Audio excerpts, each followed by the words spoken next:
Hello everybody. I'm going to show you some basic commands that you could run on the command line. Now, the first one that we will be learning is how to go forward, how to create a folder, how to create a text file, how to read a text file, how to delete set text file, how to go back and delete set folder. Now, the first command that we want to run is dir. This would be our list command. So as we can see, we do have the desktop folder, documents, downloads, favorites. So the folder that I want to go into is the desktop folder. So what we'll do is we'll do cd, we'll do desktop, and we'll hit enter. We'll go ahead and do another dir to list what folders are available. And as you can see, we have the Google Chrome link, which would be this one right here. So let's go ahead and create that folder. The command you will be running would be mkdir, and let's go ahead and just name it test. Hit enter. As you can see, test folder has been created. Now let's go ahead and go into that folder. So we'll do cd, and let's go ahead and do te. I'm just going to go ahead and leave it there. Now, there is a shortcut to fill everything out. So instead of just typing everything, you could just hit the tab button. As you can see, hit the tab button and it'll fill the rest of it out. Go ahead and hit enter. We're inside of the test folder. Now we're going to go ahead and list the folder one more time. As you can see, there's nothing in there. So what we'll do is let's go ahead and let's do a text file. So we'll do echo, and let's go ahead and type in this is a test. And we're going to write everything in a test.txt file. Hit enter. Oh, my apologies. Let's do this right. It would be echo and enter. Now, let's go ahead and go into this test folder and let's see what we find, or let's list. So we'll do dir, and as you can see, there is a text.txt file in there. Now, let's go ahead and read it, but instead of opening it up on the GUI, let's go ahead and show it on the command line. So the command that you'll run would be more, I should say, and then we'll do space test, and then I'll just hit the tab button, .txt, hit enter, and as you can see, it displays this is a test. Now, let's go right ahead and remove or delete this text file. So what we'll do is we'll do del for delete, and let's just go ahead and type test.txt, hit enter, and let's go ahead and list what we have. So dir, and as you can see, there is no more test.txt file or file in there. So how do we go back now that we went forward? So the command that you'll run would be cd and then space and then dot, enter. And as you can see, now we're inside of the desktop folder. We'll go ahead and do dir, hit enter. And as you can see, we're back in the desktop. We see Google Chrome would be right here. And we see the test folder. So let's go ahead and delete it. So the command that you will be running would be rm and then dir and test. Hit enter. And as you can see, visually, it's gone there. Now let's go ahead and test it out or list it and see if it's still there. dir, and as you can see, it is gone. Well, everybody, I hope you enjoyed my video. We'll see you on the next one. Hello, everybody. I just wanted to go ahead and make a quick note. So let's just say you just want to delete a folder with a bunch of files inside of it. So this is a command that you'll use. So we'll do list, and as you can see, there is a test folder here. There is already a file in there. So what you will be doing is you'll be doing rmdir and then space / capital S, and we'll be doing test just to delete everything inside of the test folder. Hit enter. Test, are you sure? Basically, yes, I am sure. Delete it. Hit enter. You can see. Hello everybody. I'm going to go ahead and show you how to make a straight through cable. Now the standard that we will be using is T-568B. Now of course we will need a cable. This is a Cat6 cable. We'll need two RJ45 connectors, and of course we'll need some tools. So the first thing we'll need to do is we're going to go ahead and have to cut off a piece of this jacket. So we'll go ahead and get this little tool here. Spin it one complete way. And there's a jacket. Very simple. Okay. Inside we do have our twisted pairs. So I'm going to go ahead and separate them. Okay. Now, as you can see, there is a plastic here. So what we'll do is we'll use our scissors to cut this plastic off. Be careful not to nick or cut any of the other cables. Alright, so we have our cables here. So the first thing we'll do is we're going to go ahead and untwist them. So yes, we'll go ahead and see you in a little bit.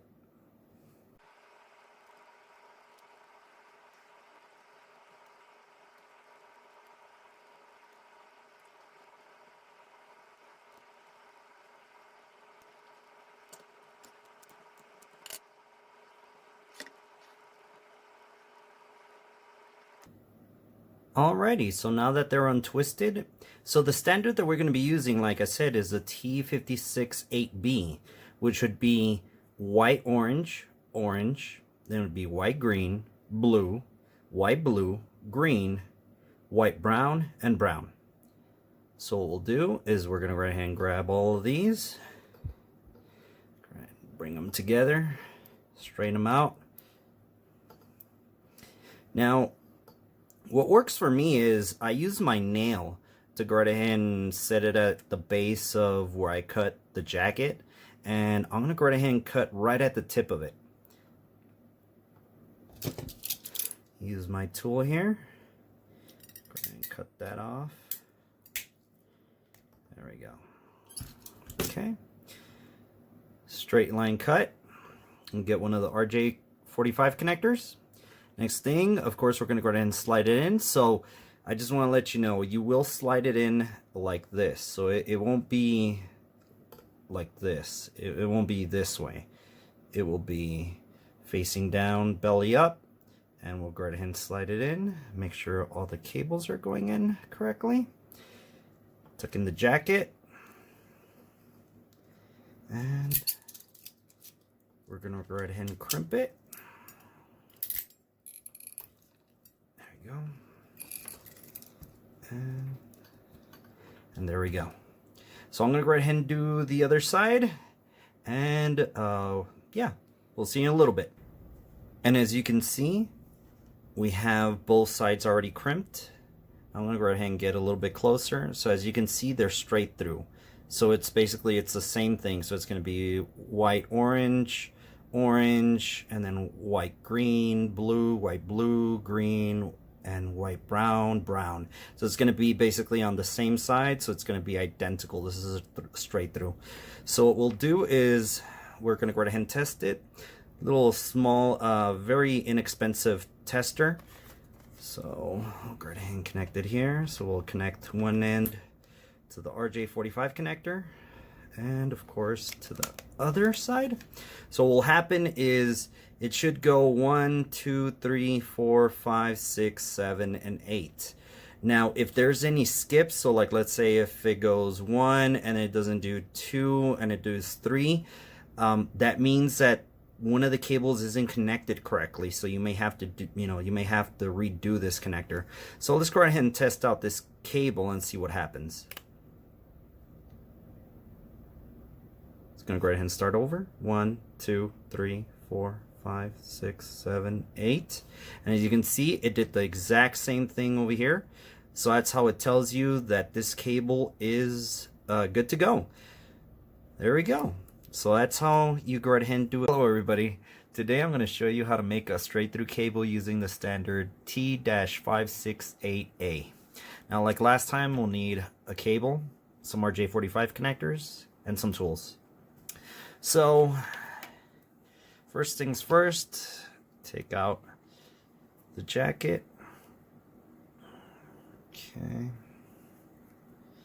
There we go. Okay.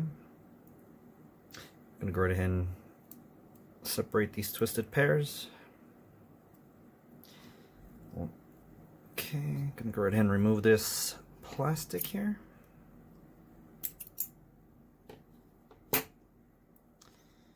Alright, so the last standard that we did, which was B, we started with orange. But with standard A, you'll need to start with the green pair. So I'm going to go right ahead and untwist these, and I'll go right ahead and show you how it's supposed to be set up.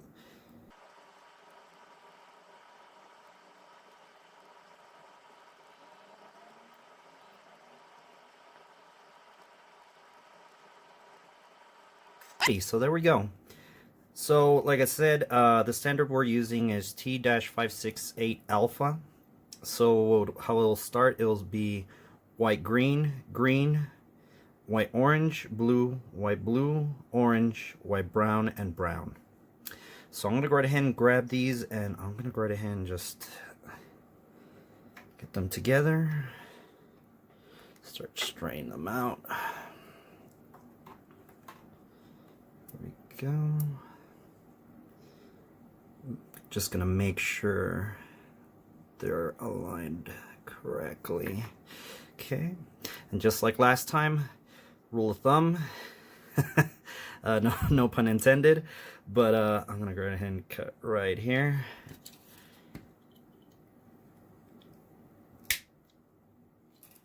Okay, there we go. Okay, so we're gonna grab our RJ45 connector, and just FYI, it will go like this. So if it's just like my other video, so there we go. Go ahead and slide this in, and I believe, yep. See if I can get in there, and I believe they did go in as they're supposed to. Right now, we'll test it out and see what happens. So, okay, there we go. Go ahead and grab my crimping tool. Okay. Alrighty. So we have it crimped. I'm going to go ahead and test this out. I'm not quite sure if everything got aligned. I don't know if you see this right here. So I'm going to go ahead and do the other side, and yeah, we'll see you in a little bit. Okay, welcome back. So as you can see, I just finished crimping the two connectors. Now, I marked this one because this one was the first one that I did, that it does not look really sharp. So let's go ahead and test it out and see if I just completely failed on this. Alright, so this is a T. So just test this. So I'm just going to focus on this one and see what happens. So let's take a look. Oh, it's not even working. Nothing's showing up. Uh-oh, I did something real bad. Okay, here we go. Let's see. Let's switch these out.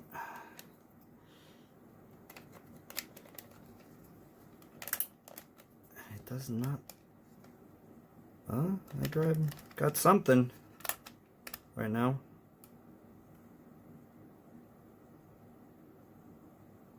So as you can see, it's going down the list, but I only get 4. So I got 4 right now. I got 6. I saw that I got 6.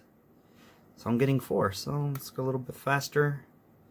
So I'm just getting 4. Uh-oh. Well, you know what that means. I did not do a very good job. So these all here, let's take a look. I just want to see if I can. So, well, let me recrimp them. See what happened. Okay. All right. So this was the first one. Put here. And uh-oh, see? You see how it just keeps on jumping? So the connectors aren't connecting correctly. So I want to say, I think this one's okay. I want to say this one's okay. I'm thinking this is the culprit. So what I'm going to do is let me go right ahead and recrimp it, and I'll be excuse me, and I'll be back in a little bit. Okay, so we're back. So I went right ahead and just recrimped this one. This one looks a little bit better. Let me go ahead and move this so I can autofocus on this right here. Looks a little bit better. So let's go ahead and test it out. I'll just put this one here and this one up over here. Okay, let's see what happens. There it is. It was just a bad, I just basically just did this wrong. So I did the very first connector, and I did notice that some of the cables did kind of move out of place. So that's basically what was going on. So I just went right ahead and just cut it, just took out the jacket, go right ahead and just basically reset it up, straightened out the cables, made sure to actually go straight and making sure that the cables don't move. So as you can see, basically we have everything straight out. So we are going from 1 to 8 here, and we're going from 1 to 8 here. Well, this was really a learning experience. So yeah, if you ever encounter this issue, now you know. And as well, you also know how to make a straight through cable using standard T-568A. Well, like always, I hope you enjoyed, and we'll see you on the next one.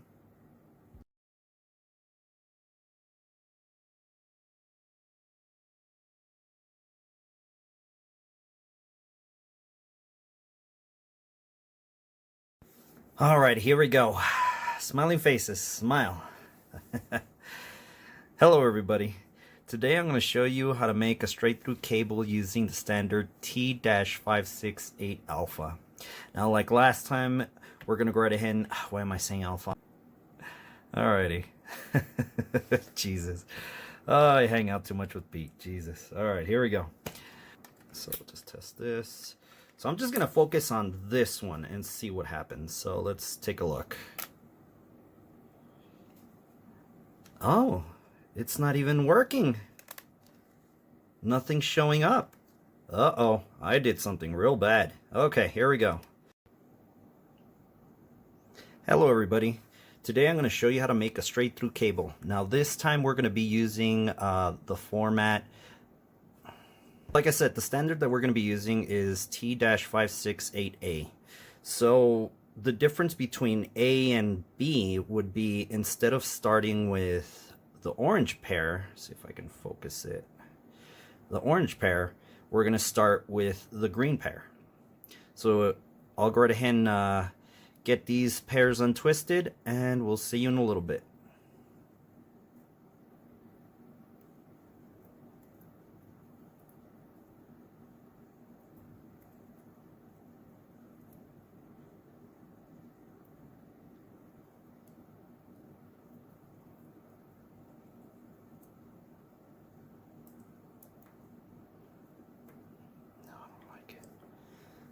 The first pair that we're going to be using is the green pair.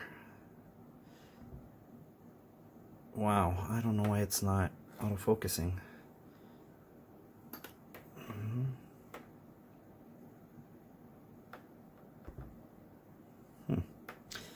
Alright, well, let's do it again. Fuck it. Hello everybody. Today I'm going to show you how to make a crossover cable.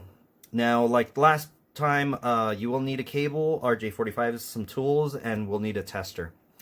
On my last two videos, I went through and I made some straight through cables. So the first one was standard T-568B, and the other one was standard A. So when we're going to be doing a crossover, we're actually going to be using standard B and standard A right here.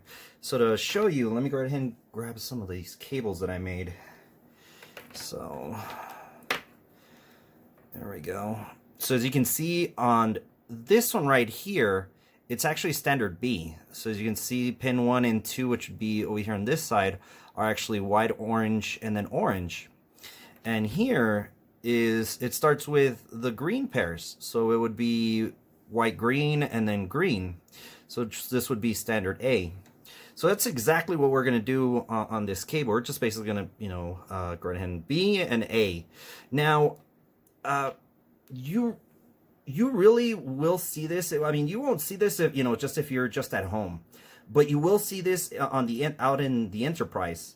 So, I'll give you some examples. It's like you'll be using the crossover cable, mostly when you're connecting a switch to switch, a hub to a hub, a host to a host, and a hub to a switch, or a router to a host. So you'll be using the crossover. You really won't see it that much at home, or even if you try finding it, let's just say, Best Buy or any of these places, or even Walmart, you'll most likely find just a straight through, which would be standard T-568B. So what I'm going to do is I'm just going to go ahead and, just basically terminate these two sides, and we'll see in a little bit. So, alrighty, and welcome back. So as you can see, I already have the two connectors already connected. So this is standard B. As you can see, it starts with white, orange, and then orange, and this is standard A, which will start with the green. So, all right, so let's go ahead and test this out, and I want you to see exactly what's going to happen here on the tester. All right, so I'll go ahead and connect it here, connect the other one here, and let's see what happens. So we'll just wait until it goes through. So as you can see that right here, it's just going down the list, and this is actually standard B. This is standard A. So if you can see, it doesn't go down the list of numbers. It kind of like starts jumping around. So to verify that it is correctly terminated, the number sequence would be 3, 6, 1, 4, 5, 2, 7, and 8. So what it'll be, it'll be from standard B. Instead of being, in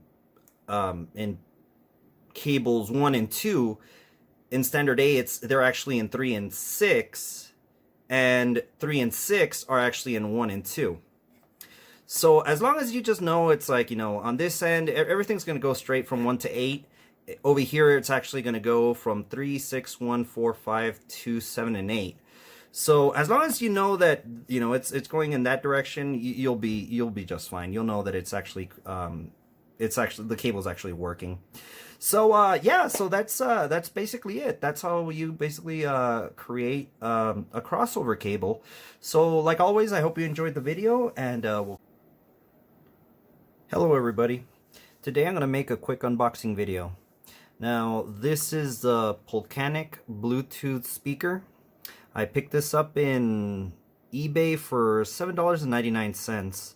So the main reason I bought this was I wanted something that I can use or basically put inside of the shower while I'm bathing. I want to, if I still want to hear music, or if I want to continue listening to my audiobook, I'll be able to do that without damaging my phone. So this is not waterproof. This is water resistant. Of course, I mean, for $7.99, I was like, all right, I'll give it a shot. Why not? So this is a front shot of it. This is a side. Of course, it's water resistant, not waterproof. This is the other side. Of course, it's Bluetooth, and this is the back. Alrighty, well, let's go ahead and get to it. So let's go ahead and unbox it. So first thing we have here is, of course, the Bluetooth speaker. We have some documentation here.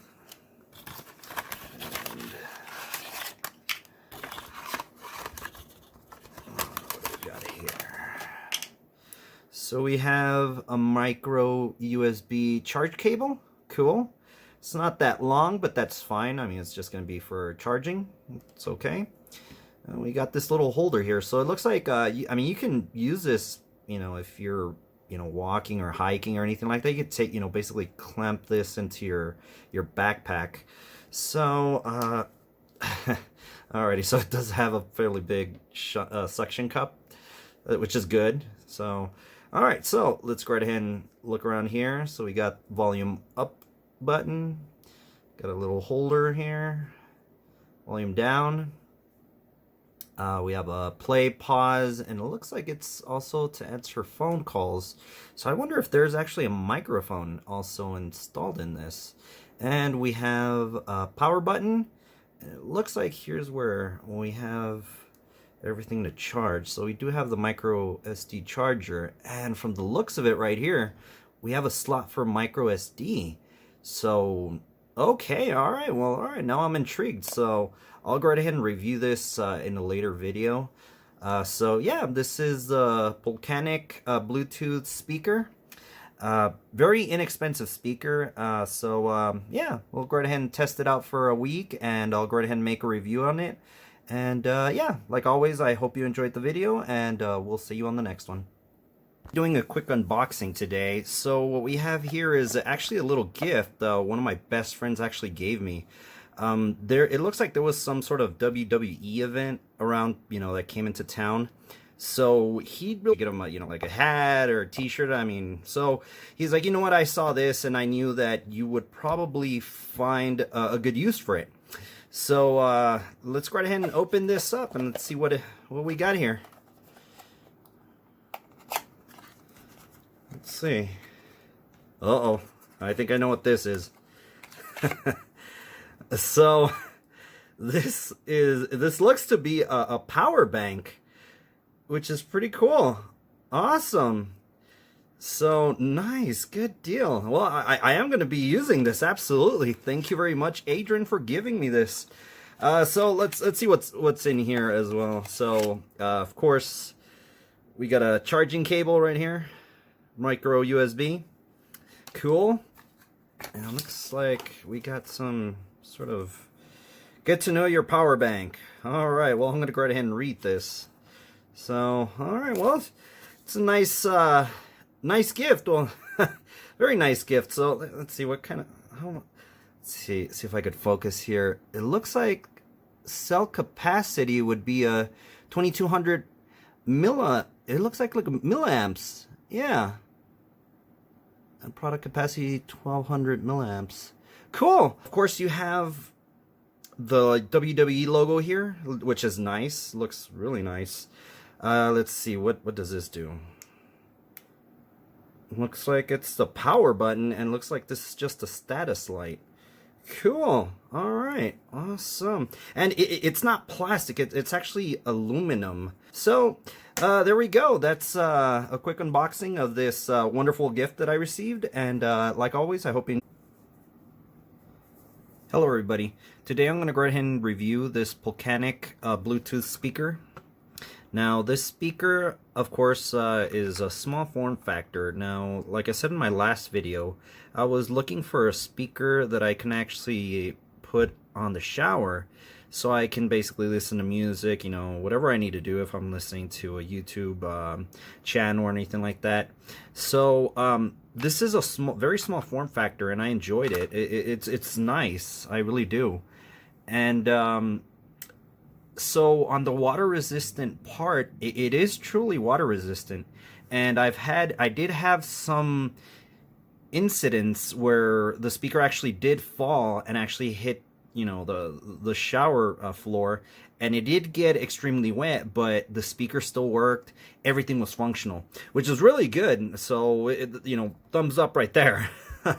And there's this micro SD slot here, and I was surprised that this actually does work. Now, I tested it out, and you can only play MP3s. I tried using or trying to play FLAC files, but that did not go as planned. So it does play MP3s. Now, I want to touch on the charge time. So the charge time that I got was 15 minutes just play time, and that was on it was at max volume. Now, at first, this was ideal for me. I thought it was like perfect. It was inexpensive. It's just right. You know what? This is a good fit. But the more that I started using it, the more that I actually started noticing where it was actually failing. Now, the battery was the first thing that I noticed. The battery, like I said, it was 15 minutes playtime, and little by little, it started to degrade. So I would take it into into the shower after charging, and I would turn it on, and then all of a sudden, it would just basically just give me this warning signal that the battery was low, and I'm like, well, I mean, I charged it, all after or all morning, and now it's giving me a warning sign. So I was like, okay, well, all right, well, whatever. I'll let's keep on testing it. So let's just go right ahead and just grab micro SD, and let's fill it up with songs. And it worked for a couple of seconds until the Bluetooth actually started kicking in.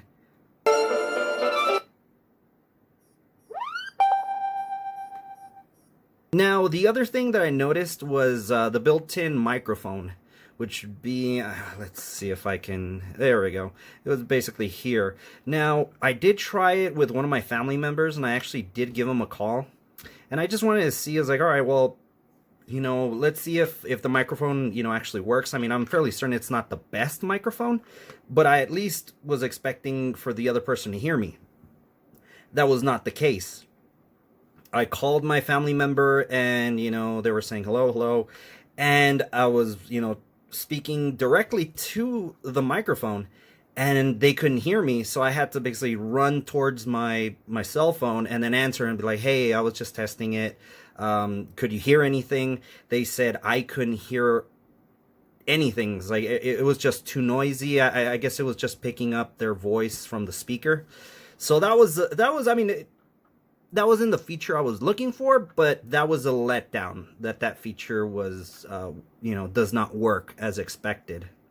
Now, another thing I tried doing was something to Google, and it just did not do the trick. So I actually had to be near my phone to actually say, the command, and then say either to play music or, what's the time, what's the weather, etc.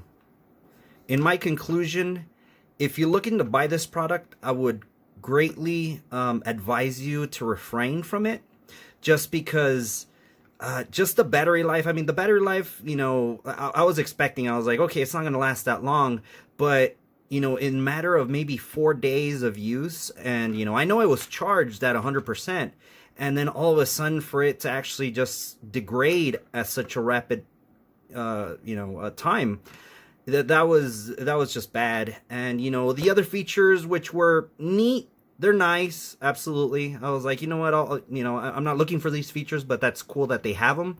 But to me, they just fell short. They really did. um yeah, so this is my review for the Pocanic Bluetooth speaker, and like always. Hello everybody. Today I'm going to go right ahead and show you some very basic Xcopy commands. Alright, so the first thing that we're going to do is we're going to go right ahead and navigate to the desktop. So do cd desktop, there we go. And if we do dir, we see that we do see the test folder.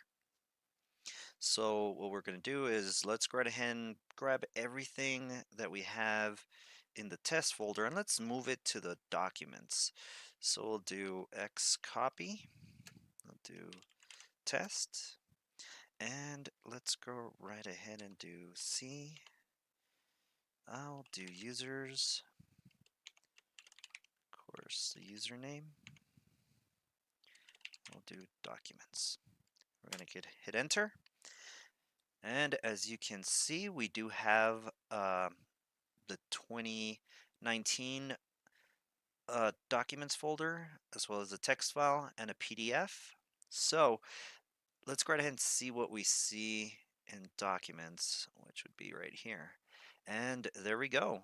So yeah, that's the first command on how to move documents from the desktop, let's say, to the documents folder. All right, so the next command that we're going to be doing is we're going to go ahead and do the X command, but instead of moving something to documents, I actually want to move it to a flash drive or a hard drive. So in this instance, I'm going to go ahead and move it to a USB flash drive. So I already went right ahead and created a folder here, which is called Ramo. So let's see what happens once this runs. So the command is copy course test. We're going to do F and Ramo. Hit enter, and there we go. As you can see, we do have all three folders or files uh, that got copied to the flash drive. So the next thing we want to do is I'm going to go right ahead and do the X command, but I want to go right ahead and move everything, or not move everything, but copy the files from the test folder into a network drive. So the network drive that we're going to be using is this R drive. It's already mapped. And you do see that there's a couple of more folders in here, but where we're going to be copying everything is going to be in the xcopy Ramo. So I'm already in there. So the command that you're going to be running is xcopy, and of course the folder, which would be test. And here we're just basically going to go ahead and redirect it to drive letter R. So it'd be R, oh, R, and we're going to do xcopy and Ramo, and hit enter. And there we go. We have everything that we had on our desktop now moved to our shared folder. So the next command that I'm going to be showing you is how to move folders that are inside of, let's just say, like this test folder. You know, we're here in the desktop, we have the test folder, and we have an empty folder here. So if we go in there, there's nothing in there, but you just want to go right ahead and grab everything, even if it's empty. So the command that you'll be using is copy. It'll be option E, and we'll do the same thing, test. And let's go ahead and just move it to the documents. So we'll do C users and documents. Hit enter, and there we go. So you see that the empty folder got moved as well.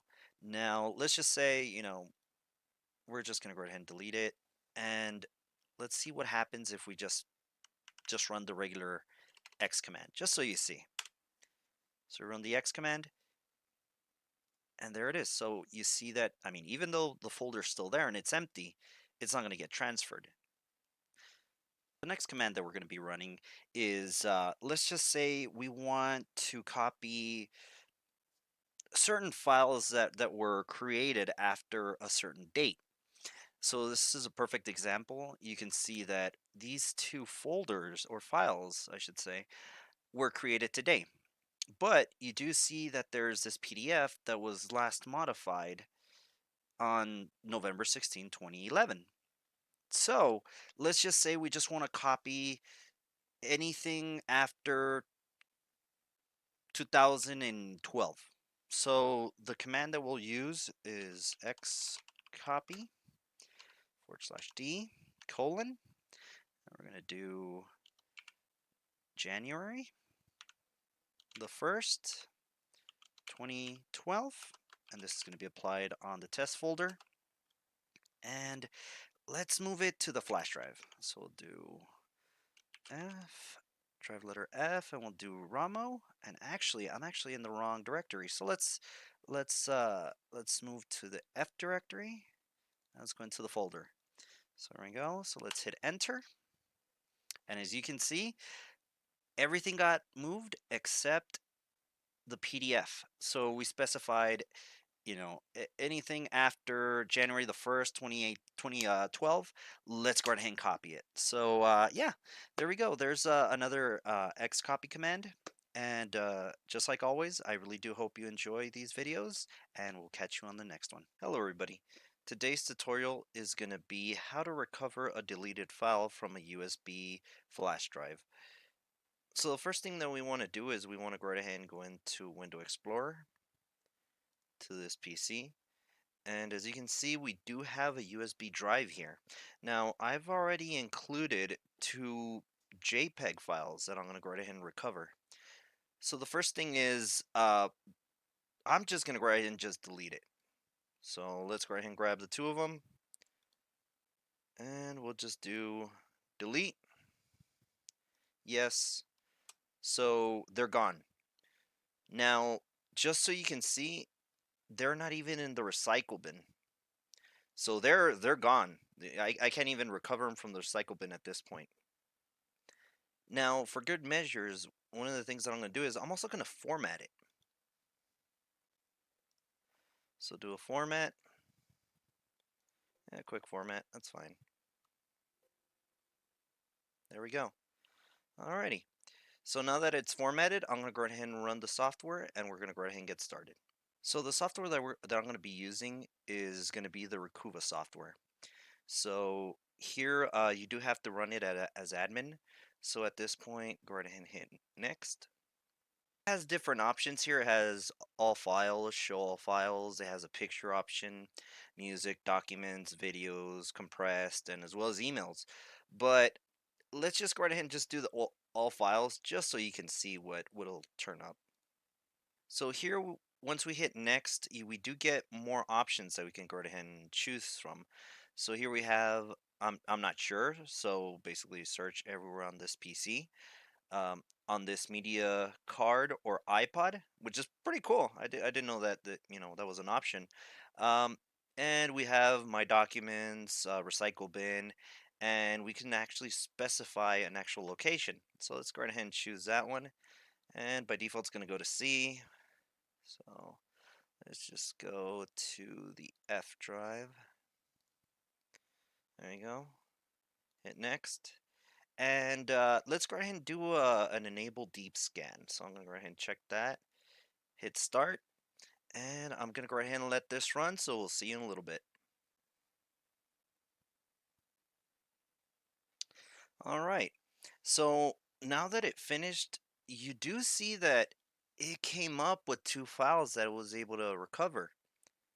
Now, the names might not be the same, but you do see that their in state is excellent. So we're able to recover them. So let's go ahead and select the two of them. So I'll go ahead and select and we'll do recover. And we'll just do, oh, that's right, I'm in the wrong user. So we'll do, we'll go to the C, that's fine. We'll go to the C, I'll create a new folder, hit enter, and there we go. Operation completed. Total recovered files would be two of them. Fully recovered would be two. There we go. So let's check them out. Let's see if they did work. Okay. Go to this PC. Go to C drive. New folders, and there we are. So we do have the two of them that were in there. So I'm gonna go right ahead and show you because I didn't show you at the beginning, but I just want you to see exactly what they were from before and after. So there were actually these two files, which would be rm.jpg, which is this one right here. So you can see it is 00001.jpg. And the other one was this background 1440. If we open it, there it is. So the two files that I deleted, actually I was able to recover. And just to open them up, they're there. They're working. I mean, everything is there. So there we go. So I hope you enjoyed this video, and like always, we'll see you on the next one. Hello everybody. Today I'm going to go ahead and show you how to configure a RAID 0 or a striped volume on Windows 10. Now the first thing we're going to do is we're going to go to Disk Management.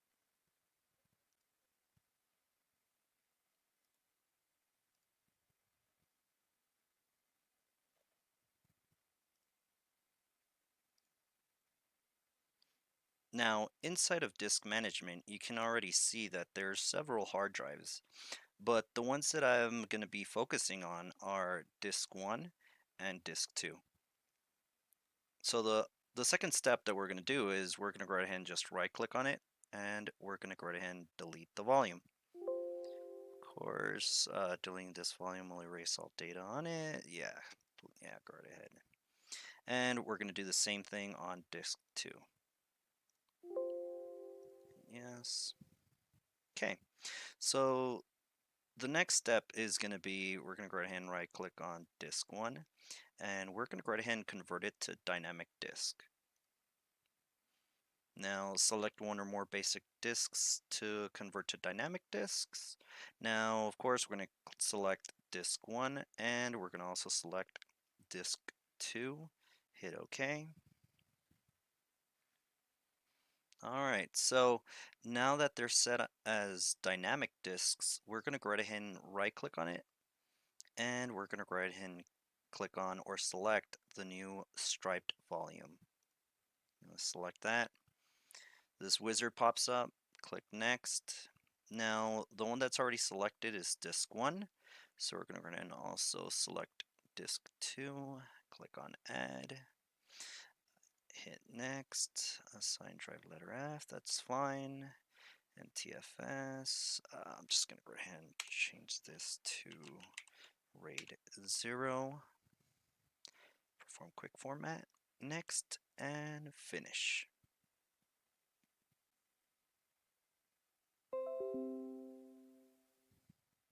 Now, as you can see, they look a little bit different now from disk 0 and disk 3, and this means that they're already configured on RAID 0.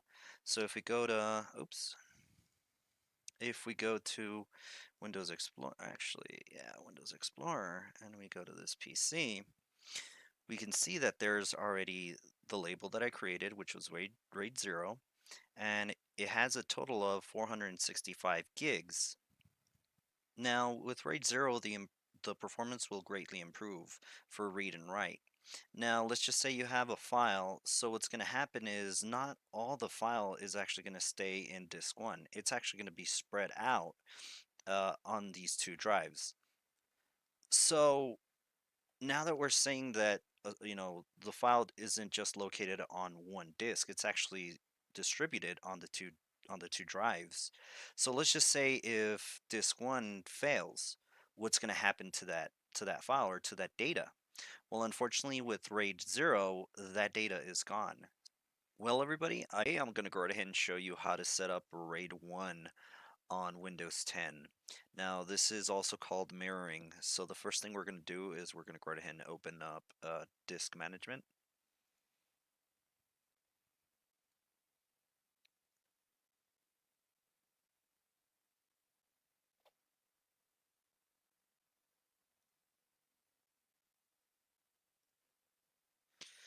Okay, now that we're in disk management, you can see we have two disks or hard drives that we're going to be using. So one of them is disk 1 and the other one's disk 2.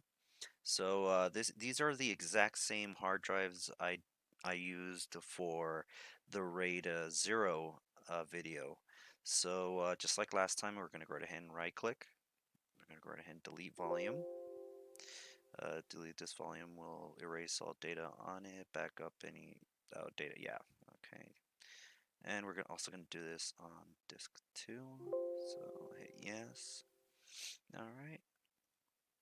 We're going to go right ahead and convert to dynamic disk, and we're going to select disk 1 and disk 2. Click OK. There we go. They changed to dynamic. So now let's right click, and we want to do mirrored volume. Okay, this wizard will pop up. We'll hit next. Disk 1 is selected. We'll go right ahead and add disk 2. Next. Yeah, drive letter F. NTFS, and we'll do RAID 1, perform a quick format, next, and finish.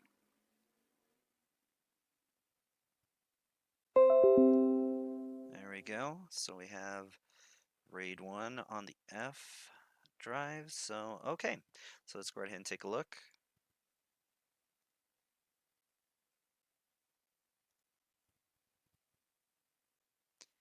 And there we go. As you can see, we have RAID 1 set up. Now, the differences between RAID 0 and RAID 1 is RAID 0, we basically grabbed the two drives and we made one big drive. Now with RAID 1, we have the two drives, but it's actually only showing up as one. So what's going on is the two drives are basically mirrored. So as soon as you start moving data in, the data gets copied to disk 1, and then it also gets copied to disk 2. So let's say if disk 1 fails, that's fine because all the data is still in disk 2, so you can actually grab all of your files and anything that you thought you lost. Well, I hope you enjoyed my video, and like always, we'll see you on the next one. Everybody. So today I wanted to go through an issue that I encountered while I was backing up my data. Now, usually I try to go ahead and back up my data every year. And so basically today I decided, hey, it's a Saturday, why not? Let's go ahead and back this up. Now, usually I always back the data up to either an external drive, but in this instance, I decided to go to a Blu-ray dual layered blank CD. Now, the program I was trying to use initially was Roxio, but eventually, as soon as it got to the halfway point, which was roughly around 23 gigs, I started noticing that the write speed was declining, and then eventually the job would immediately fail.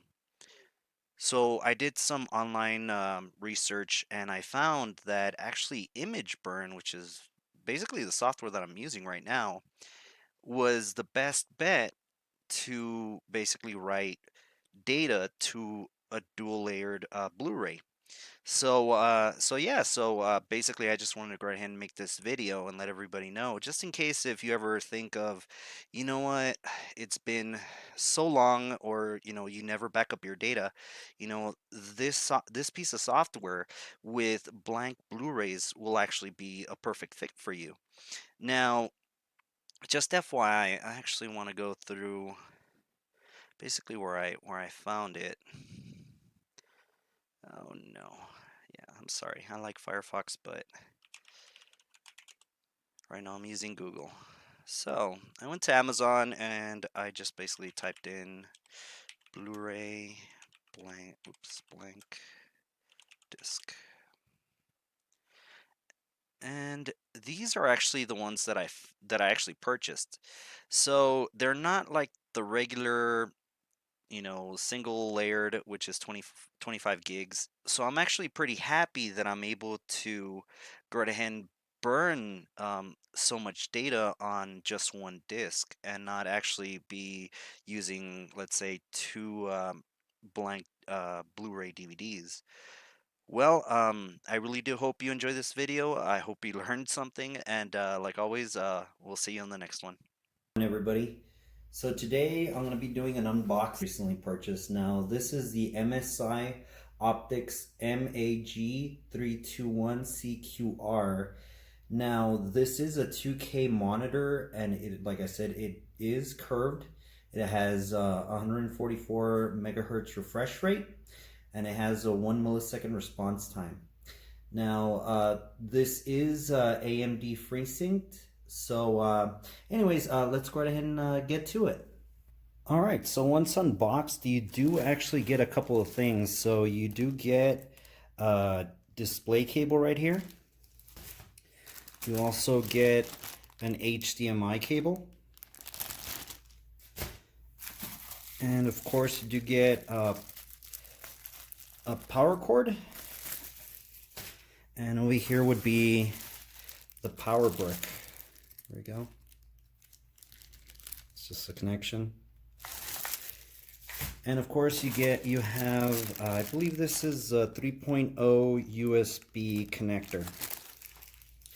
Now of course you do have the base. You have the stand, and you do have, looks like, some documentation, as well as it looks like some hardware in here. So yeah, so okay, let's go ahead and I'm gonna go ahead and put the base together, and yeah, let's go ahead and see what it looks like. Okay, so here's the base. This it does feel like it's a metal base. Of course, we do have the screw over here, and we do have some rubber pads for anti-slip. So it's going to be right here and right here.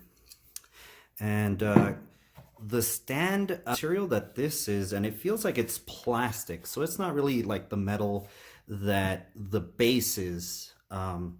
So yeah, let's go ahead and put this together. Now with the base assembled, let's go ahead and take a look at this monitor. Now, I'm really looking forward to this because this is my very first 2K monitor, and actually my very first 144 hertz refresh rate. So I'm hoping this is going to be just basically blow my mind away. So yeah, nonetheless, let's go ahead and take this and take a gander. Now, I did forget to mention that this monitor is, I guess it's a 32, but in reality, it's a 31.5 inch monitor. So, yeah, let's go ahead and take a look. This looks promising. All right. Sorry about that. Had to adjust for a little bit. All right. So, actually, before we continue, I want to show you. I did find that there are two things. So there are spacers right here, and there are screws. But it looks like for this build, I'm just going to go ahead and just use the screws. So I'll go right ahead and do that, and then I'll go ahead and show you how it looks. Now, I went right ahead and basically screwed in the right side of the monitor right here. So it does have 4 screws that you need to go ahead and screw in.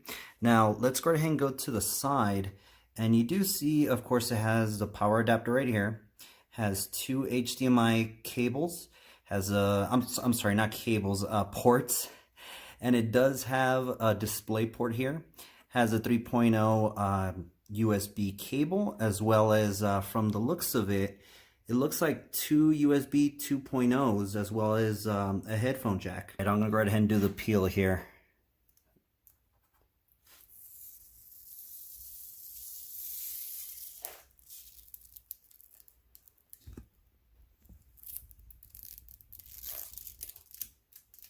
Oh, this is gonna be one peel, one complete one.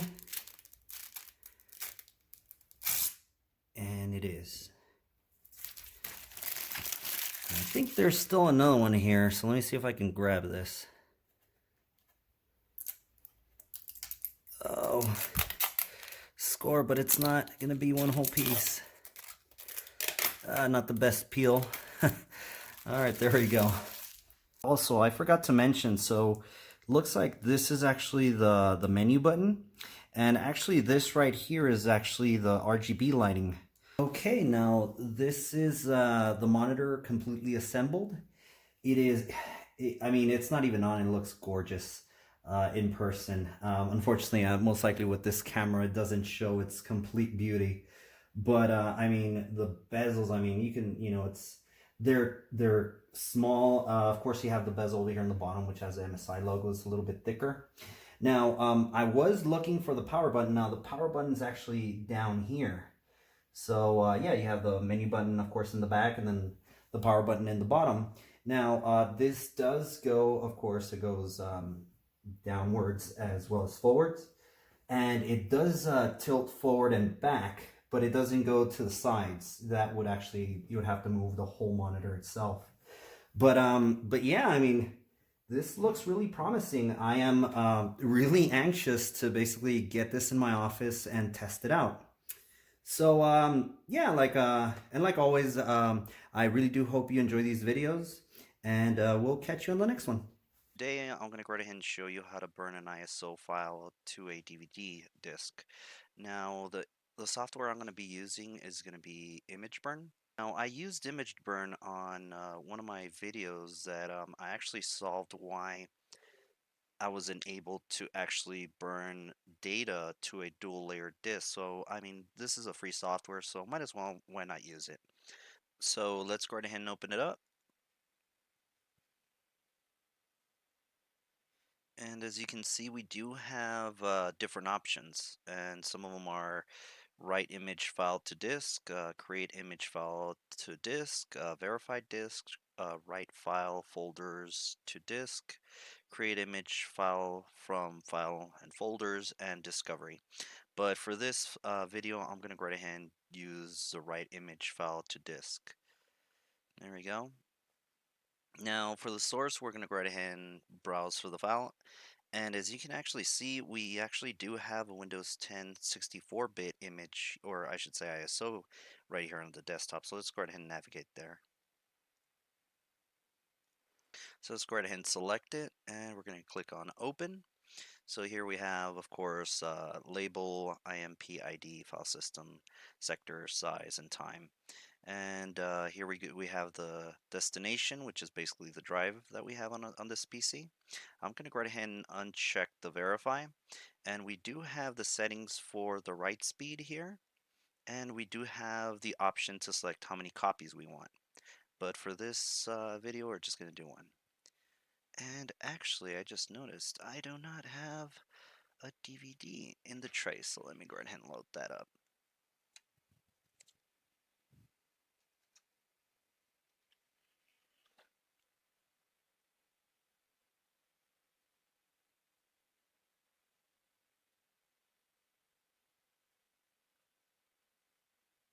Okay, there we go. So I'm going to go ahead and click on the right. There we go. All right, so here we go. So it's going to go ahead and go through the process. So what I'm going to do is I'm just going to go ahead and fast forward from now on, and we'll go ahead and continue.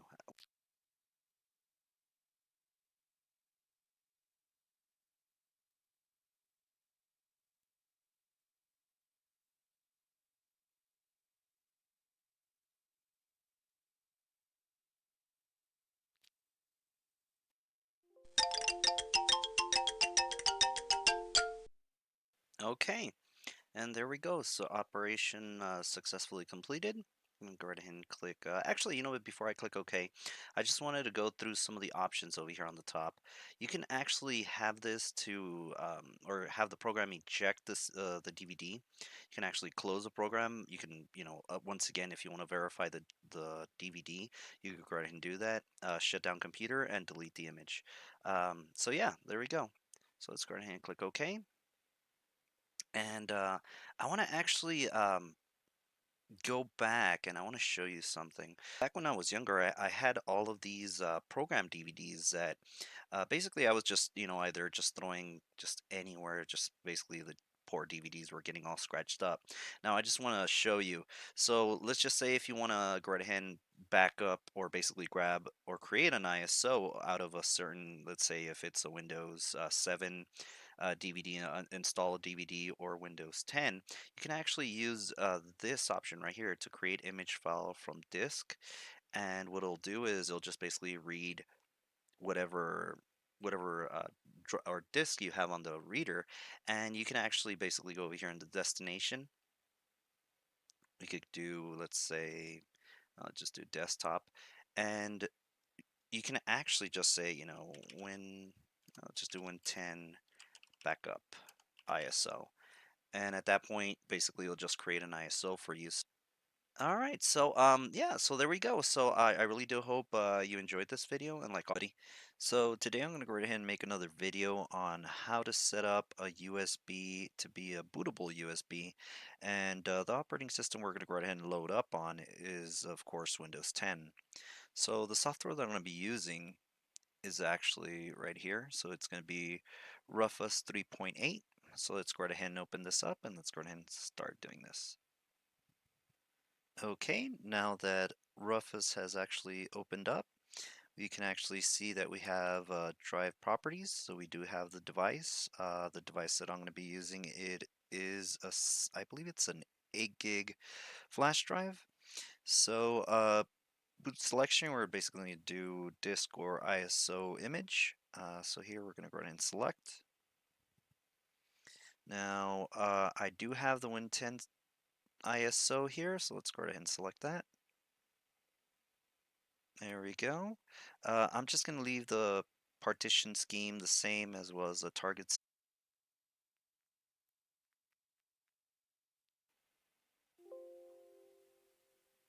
And there we go. Just like that, we just created a bootable USB drive.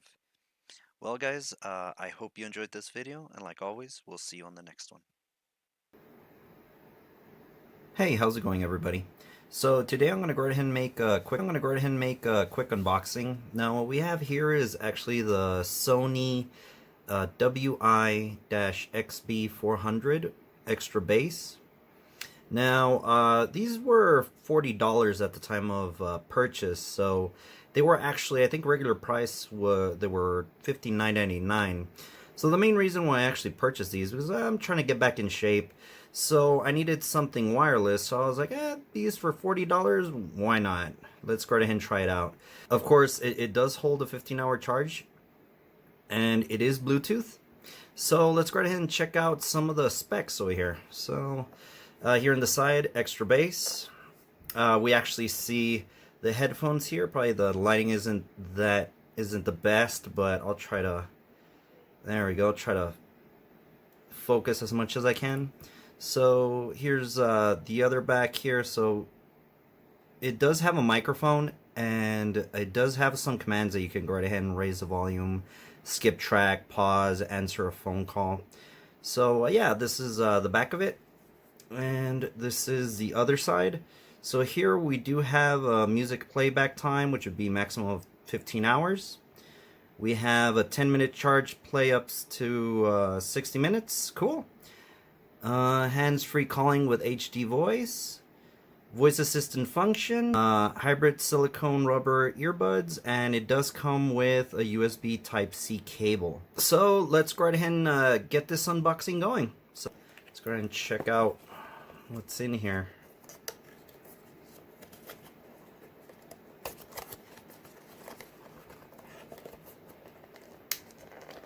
Try not to destroy the box. There we go. Okay, so it slides off this way. Cool. So this is what we got inside of the box. We have some documentation here. So go ahead and read this later on. And of course, the Sony headset. Let's see if I can get these out. So here we go. So yeah, so here's the headset right here. Let me see if I can focus a little bit better.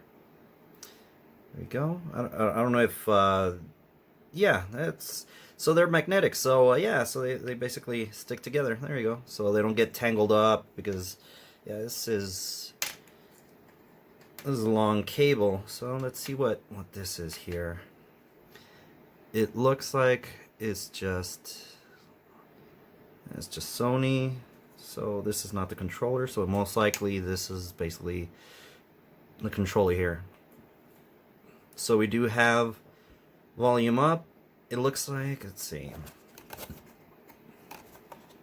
So it looks like we do have, which was volume up, the next button right here. We do have the options to pause, play, power on, and answer calls in the middle. And of course, previous track, as well as lower down the volume. And the microphone should be basically right here. Cool. So what we have inside the box, so if we take this out, we actually do still have some more documentation here. So wireless stereo headset. Alright, well, go ahead and put this over here on the side. And here we do have the Type-C charge cable. So this is what we get. And what is this? It looks like it's the earpiece rubbers that you could go right ahead and exchange. So awesome.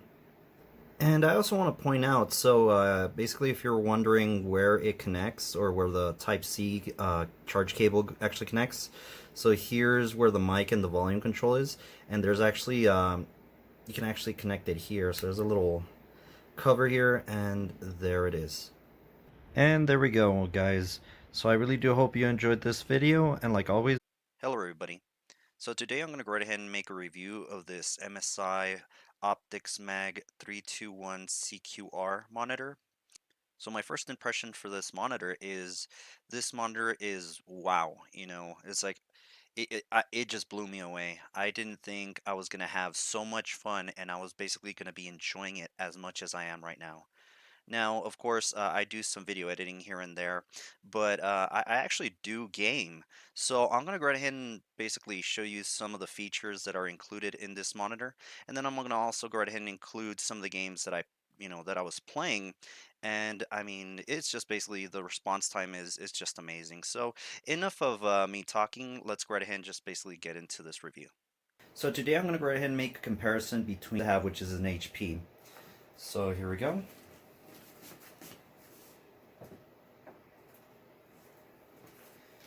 And basically, this HP, it wasn't bad. I mean, don't get me wrong. It did the job. It had, instead of being 60 hertz, it was a 75. And it was FreeSynced. So, I mean, I can't complain too much, but I mean, the MSI monitor just completely blows it away. I mean, the refresh rate, as well as just basically the real estate on screen is just amazing. So right now we're going to go ahead and go through the menu button that's actually on the monitor. So if we go right ahead and click on the menu button, we're going to go right ahead and see some information. So right now, as you can see, we're at 2560 by 1440. We're at 144 hertz. We're in game mode user, 0 latency on, and we're actually currently right now on the display port. So the first option is basically gaming. So as we can see, we have the option for game mode. Of course, right now I have it set up as user. Of course, we also have the option for frames per second, racing, RTS, and RPG. And if we go back, we actually do have black tuners. We're able to adjust that. Response time, right now I have it to normal. We could go right ahead and set it to fast. So, of course, we have 0 latency, which is turned on right now. And we have the refresh rate, which is currently right now turned off. But if you actually choose to turn this on, it's actually going to display on the top left-hand corner, and it will show you your refresh rate. Now, if we keep on going down, we do have an alarm clock. So you're able to set up an alarm clock for, either 15, half an hour, 45 minutes, to up to an hour. Just in case if, you have things to do or you just want to play a certain amount of time. So if we keep on going down, we do have the screen assistance. Right now it's basically none. And currently right now, oops, let me see if we could go back. Yeah, we'll do none. And so right now the FreeSync is currently on, of course, because we do have, or I do have, an AMD graphics card. So if we go back to professional, we go to professional, and of course right now we have it as user, but you do have reader, cinema, designer, and if we go back, we do have the iSaver, HDCR, and we have the image enhancement. Right now it's currently off, but we do have the setting to make it weak, medium, strong, and strongest. So if we keep on going, so we have the image, so you're able to adjust the image brightness, the contrast, the sharpness, the cool temperature. Right now we have it at cool, but you can do normal, warm, or you could do it customization. Now, if you go to screen size, of course, you could change the screen size here, but of course, we're going to go ahead and leave it at 16:9. Input source, we do have, like I said, HDMI 1, HDMI 2, and DisplayPort. And if we go to Navi key, so up would be game mode, down would be screen assistance, left would be alarm clock, right would be input source. And we could actually go into the settings. So we have the language, basically right now we have it at English. Transparency, we have it at 0. OSD timeout, basically I just left it as default. RGB lighting. So right now I do have it on, but you could actually turn this off if so desired. Now I'm gonna go ahead and touch up on this now, and I'll actually, you know what? Actually, I'll actually touch up on it as well as when I'm going through the software. So unfortunately, with the RGB lights, I actually thought that you can actually set up a certain color pattern on the software. But unfortunately, with this monitor, it is not the case. So what's going to happen is if you have RGB lights on, it's just going to be a basic rainbow color, and it's just going to keep on changing and changing. But unfortunately, you will not be able to change the colors to any customizable, any customization that you want to do, or any color patterns, unfortunately.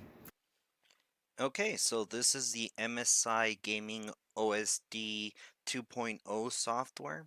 So it's somewhat similar to what we have on the monitor menu. Of course, we have user, brightness, contrast, sharpness, all that good stuff that we basically went through. Now, FPS, of course, you could go right ahead and change that there. Basically, the list goes on and on.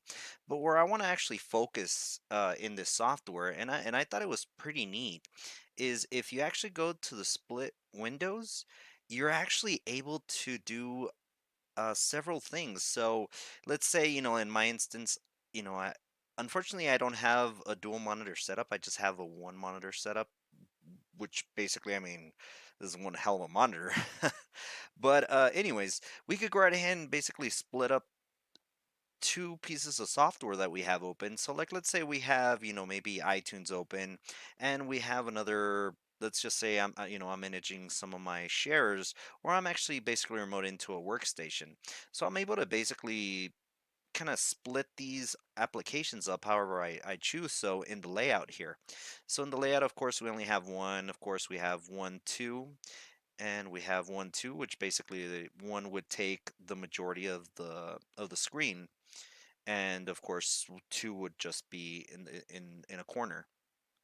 Now, I mean, these are just different options that we have, and this is a nice option that I had no idea that these monitors had.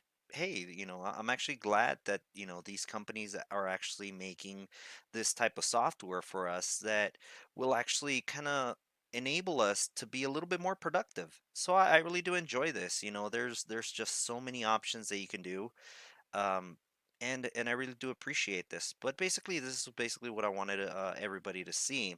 Now we do have the tools tab, and we have mouse, pointer speed, all that good stuff. Let me see if I can basically go over here to the settings portion, and we do have the settings portion. Of course, it'll go right ahead and transparency, go right ahead and adjust it here.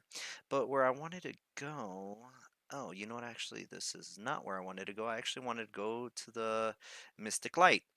And just like I said before, unfortunately, with this monitor, I mean, I can't change the RGB lights. It's sad, but I mean, it is with this monitor. What can I do? I mean, I could just basically just complain about it, but at the end of the day, this monitor does not support custom RGB lights. But other than that, hey, I like this monitor. The next part of the footage is going to be basically some of the games that I was playing, so hope you enjoy.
Five, four, three, two, one, go. And crest, 100 past junction.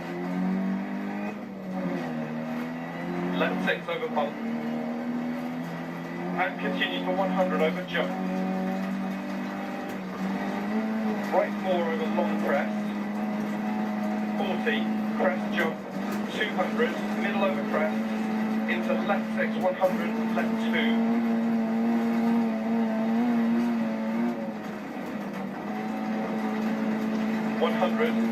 Crest, jump, 80, small crest, 120.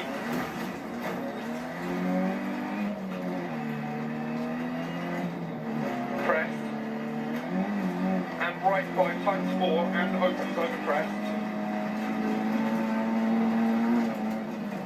And left 6 through this. Into crest jump, 100. Caution, long crest jump, immediate left 4, half long. Alrighty, everybody, so I hope you found this video informative, and hopefully you liked it, and like always, we'll see you on the next one. Hello everybody. So today's video I don't know if you can hear that, I'll go ahead and get close to it, but one of the fans started failing on it. So I'm going to go ahead and just basically take it out, see if I can clean it out and stops vibrating. If not, I'll just go ahead and just buy a new one. Alright, so I just wanted to get close so you can actually hear that it's actually this fan right here that's actually making all that noise. So I'm going to go ahead and just take this fan out and see if I can clean it out, like I said. But yeah, let's go ahead and get this case open. Okay, now that we have the case open, so as you can see, it's actually fairly bad. So you can see inside. Let's see if I could focus a little bit better. There are some dust buildup on the fan, on the CPU fan, I should say. And of course, just some little, traces of dirt here and there, as well as inside of, or on top of the hard drives. Power supply, here you go, you can actually see. And I actually wiped it once, I don't know if you saw that, but yeah, it's dirty. So I'm going to go right ahead and clean that off.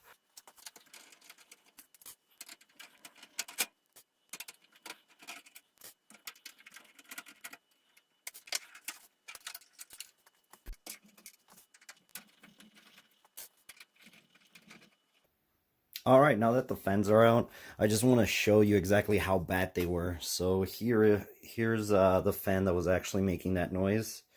So I already made a knot on it, so I already know, hey, this is a bad one. But yeah, that is dirty. I mean, whoa, look at that. And of course, this server, I actually run it 24/7. So that's why this machine basically gets all the dust.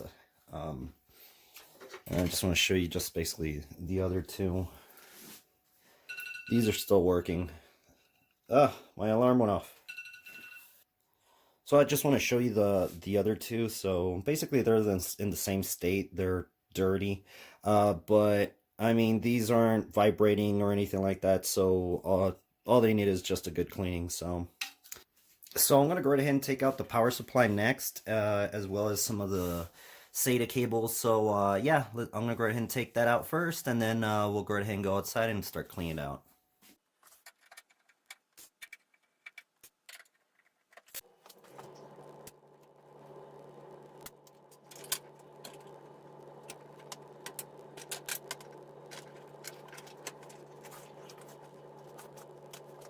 Okay, so I just want to show the power supply.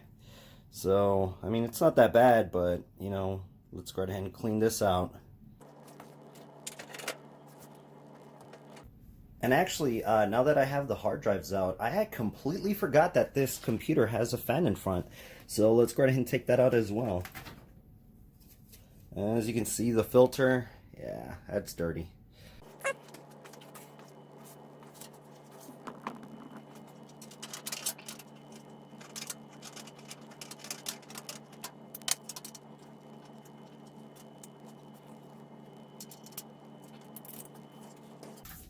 And even here up on front, I mean, look at that. It's like years of just neglect. Alright, well, I believe I still have the solid state drive that I need to take out, so now that I'm thinking about it, it's right here. I don't know if, yeah, right here. So I might as well just take that out, clean it out. Alright, so the next thing I want to take off is actually the CPU fan, or heatsink as well. I was wondering if I could just take off the plastic. I'm fairly sure you can, but I just can't figure it out while it's on. So I'm going to go ahead and take it out and try to figure this out.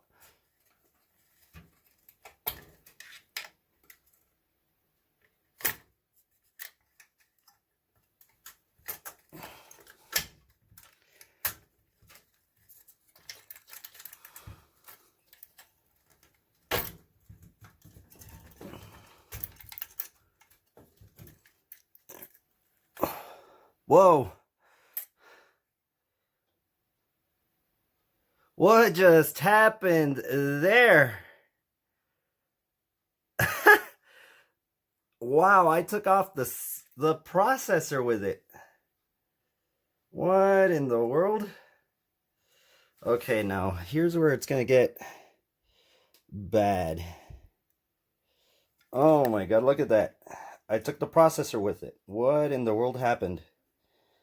Alright, well, I gotta be real careful not to fold these pins.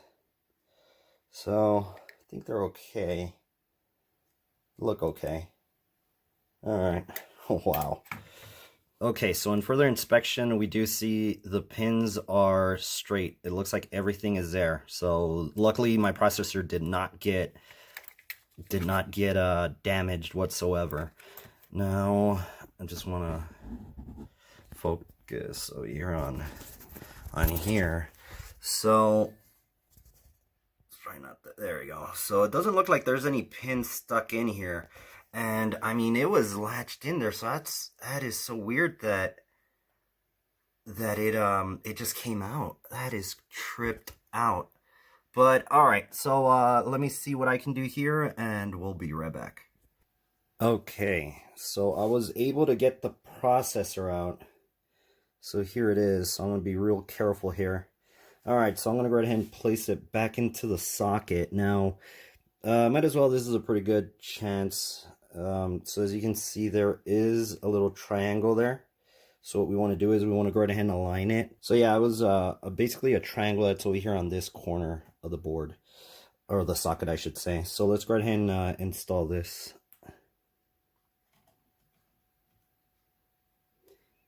Be real careful. There it is. Just went into place. So here, just gonna go ahead and lock it down. There we go. But that is weird that it came out with it. So, I mean, yeah, I don't know if it was just the thermal paste or the thermal compound, or the thermal paste, I should say. I don't know if it was a thermal paste that basically just got stuck into the heatsink, but yeah, the CPU came out with it. So hopefully, I don't think it's damaged, but I'll go ahead and test it out and make sure everything is good once I finish the cleaning process. Okay, so I wanted to show you exactly how I figured out how to take this apart. So there are little screws here on the side. You can see there's one here, here, and then there's two other ones on the other side. So once you take that, this cover comes out. Let's see if this cover comes out, and you do have this little connector that's connected to the power. So you do is just take this out. There we go. There are some latches as well. So here, let me see if I can show you right here. So there's one here, there's one right here, and then there's two other ones over here. As you can see, I already have them disconnected. So all it is you just basically disconnect them, push them to the right. Hopefully I don't break it. Let's see. There we go. And there it is. So the fan is out. The heatsink is there. So I'm going to go right ahead and clean this out with the air compressor, and then we'll continue on. Okay, now that we have the components out, I'm going to go right ahead and start cleaning them out.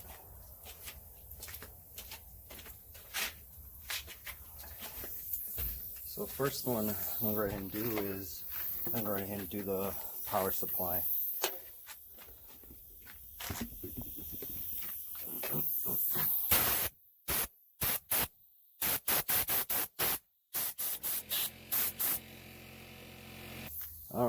so now that we did the power supply, we're gonna go right ahead and do the heat sink. So as you can see, yeah, that's dirty. So let's go ahead and get this squared away.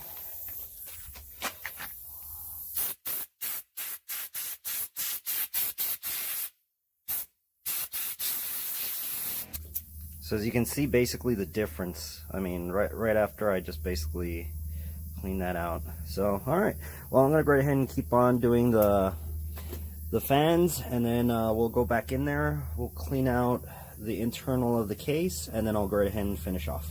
Now that I have the heat sink cleaned out, I'm gonna go right ahead and put it back in. Now I went right ahead and cleaned out the old thermal paste, and I'm actually gonna be applying some new ones, so let's go ahead and take care of that first.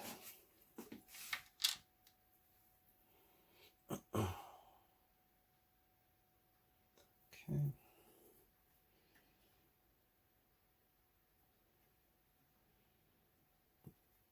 Go ahead and try to centralize it.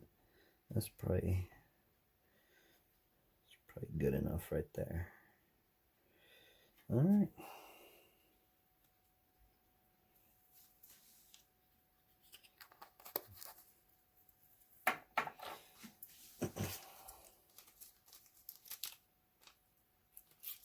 Okay, here we go. Go ahead and put in, so I'm gonna go ahead and plug it in first into the CPU fan.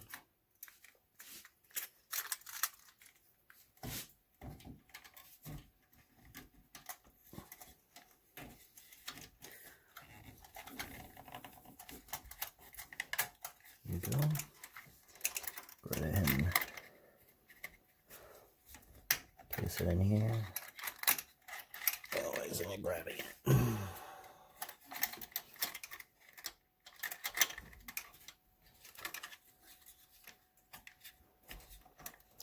There we go. And there it is. Our CPU heatsink is once again mounted. Alright, and finally I'm going to go right ahead and basically start cleaning out the inside of the case. Now you're actually wondering why I actually put the CPU back in here. Now the reason being is because I don't want any debris or anything like that to be inside of the CPU before I mount it. So that's why I mounted it. Now of course this is already cleaned, so I'm just basically going to focus on the other components. So let's go ahead and begin. And actually, before we begin, I actually need to take this off. So there's a filter down here for the power supply, so I'm going to go ahead and clean that out. It's already going everywhere. And of course the front panel that we took out, that basically we also have a filter there. So I'm going to go ahead and clean these out.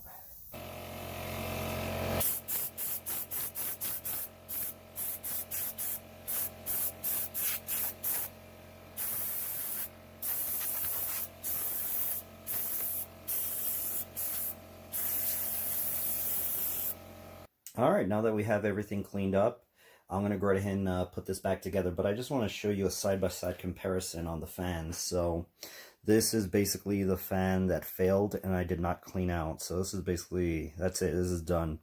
And in the other side, we have the one that I just recently cleaned. As you can see, it's, I mean, it's, you know, night and day on this side as well as on this side as well. So anyways, so yeah, I'm gonna go ahead and get this back together, and we'll see if it turns on again.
product. So I went right ahead and basically did some cable management just to finish up.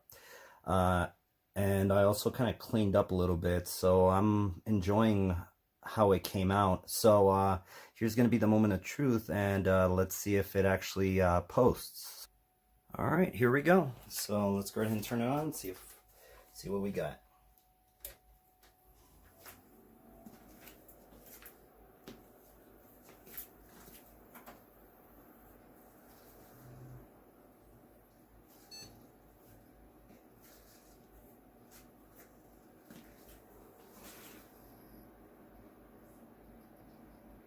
I don't hear any errors, so looks promising. That was a big scare when the processor came out. I'm like, really? It's like, from all the things, why? But nonetheless, it looks like it is booting. Unfortunately, I do not have a monitor connected to this, so I have to actually go through SSH. So yeah, let me see. Let me go ahead and SSH into it and see what I can see. So it looks like we're in good shape. I was actually able to SSH into the system. So let's see if I'm able to see the hard drive. So what we're going to do is we're going to do df-lh. And we do see the ADA. I see 80. There's my ADB. ADB and ADC. Cool. So it looks good. I'm going to go ahead and do an HTOP. So looks like we're good. I'm gonna go ahead and keep on looking at the logs, see if there's any error messages or anything like that pop up. But for right now, it looks like the system is good to go. So that was quite a scare, but luckily the CPU did not get damaged, so that's a plus. All right, so it looks like we're good to go. So guys, I really do hope you enjoyed this video, and like always, we'll see you on the next one. Hey, how's it going, everybody? So today, when I'm going to my mom's computer to Windows 10. Now, I did read that Microsoft was basically going to end their support for Windows 7 starting January 14th, 2020. So as of this video that I'm recording, it's actually January 11th, 2020. So might as well get on it. So right now what I'm doing is I'm just backing up the data. So once that's done, I'll go ahead and start the upgrading process, and then we'll continue on from there. All right, so now that the data is backed up, I'm gonna go right ahead and boot off Windows 10 out of a USB. So right now I'm on the boot options, so let's go right ahead and go into USB hard drive 1, USB dock 3.0. So this is one of the things I want to do is I actually want to do an upgrade. So let's see how that goes through, because I've really never done a Windows 10 upgrade. I've always done just a plain just reinstall. So let's see what the differences are. Okay, so we're here, of course. Hit next. Do install. Let's see.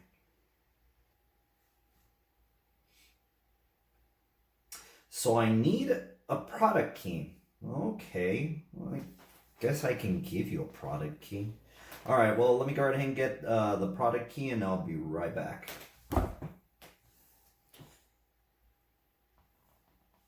Actually, you know what? I could do the product key later on. Let's just go ahead and I don't have a product key. And of course we want Windows 10 Pro.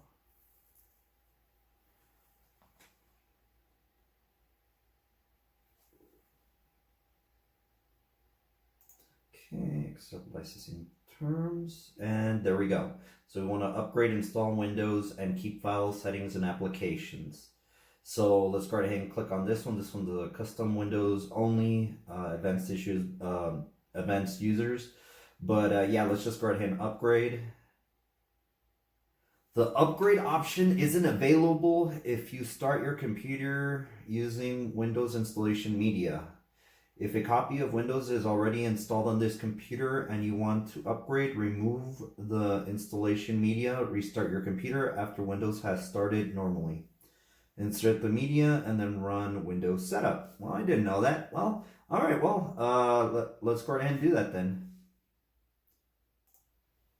So let's just.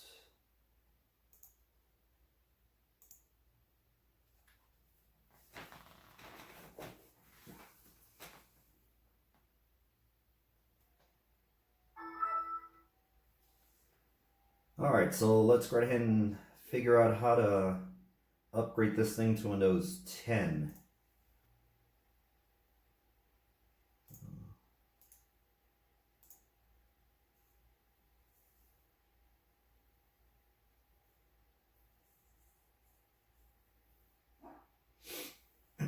All right, let's see if this works.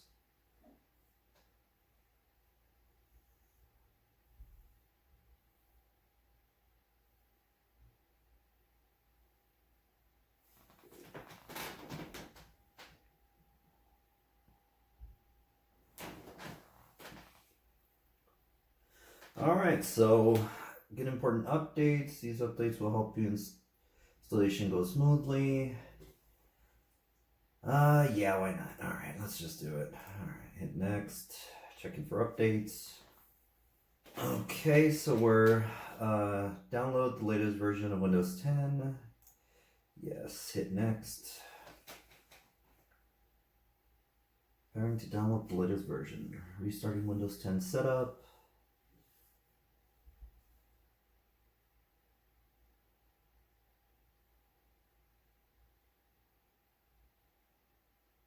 What? But I already have it. No. Okay, well, come on. This can't be right. I already have the Windows set up. What are you talking about? All right, whatever. All right. All right. Well, I guess that's not gonna work. Okay. All right. So this is the deal. Instead of having it on a USB flash drive, I'm gonna go right ahead and just put it on a CD. Let's see if that does the trick. I'm not sure if the product key might be also an issue because I didn't include it. Okay, so I did a little bit more research and I found that I can actually download this Windows Software uh, Media Creations tool. So yeah, I'm gonna go right ahead and try that out and see if it works for me.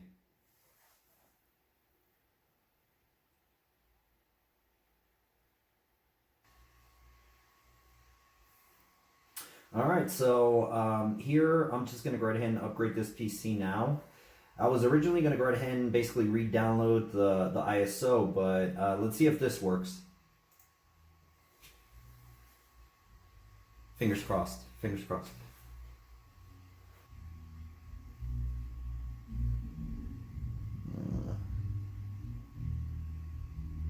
I don't know if you hear that, but somebody just passed by. They're jamming to their music.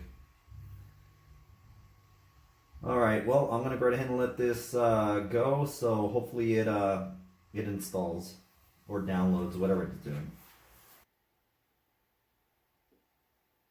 Okay, so it looks like it finished downloading it. So let's go ahead and hit accept. All right, so it's getting updates. So all right, we have to wait again, I guess. Okay, so it looks like it just finished. So ready to install. You won't be able to use your PC while Windows installs. Save or close your files before you begin. So yeah, that's fine. I have nothing open. Let's install it. Let's do this.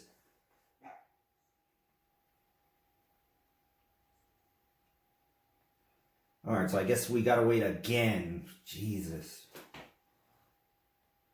No, but that's good. Luckily, unfortunately with the USB, it did not want to install via that way. So that's pretty cool that this is gonna finish by just installing this tool software.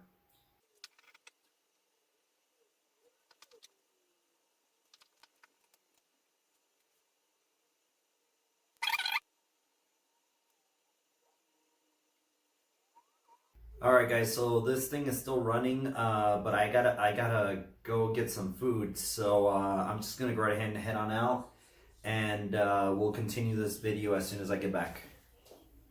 All right, everybody. So I just came back from getting some dinner, and it looks like this PC just finished. So let's go right ahead and get in there.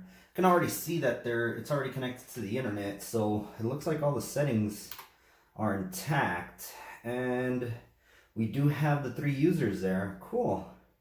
Let me try to log in.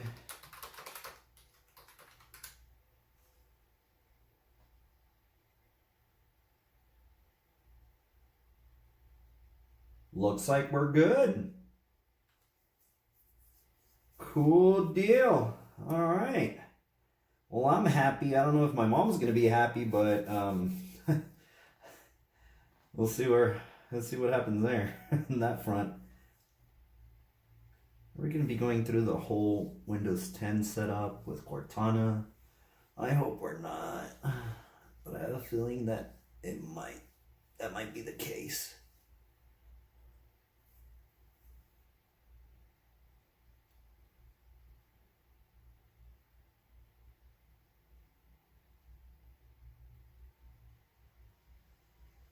And that was the case. All right.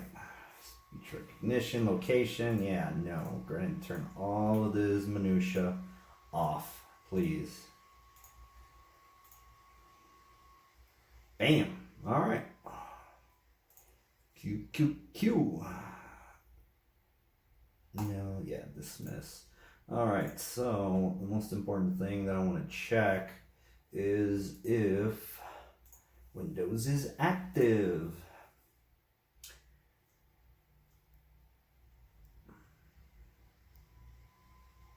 Yeah, no, not right now.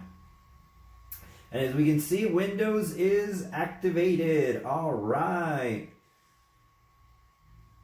Cool deal. Well, there we go. So, yeah, that was a rocky start in the beginning, but now, with this, and it was all thanks to this little tool that Microsoft basically created, the Media Creation Tool 1909.exe. So, it got the job done. That's great. One of the main things was like, I really don't want to, deal with another licensing thing for the Office products. So, cool. So I'm very glad that this went through without any issues.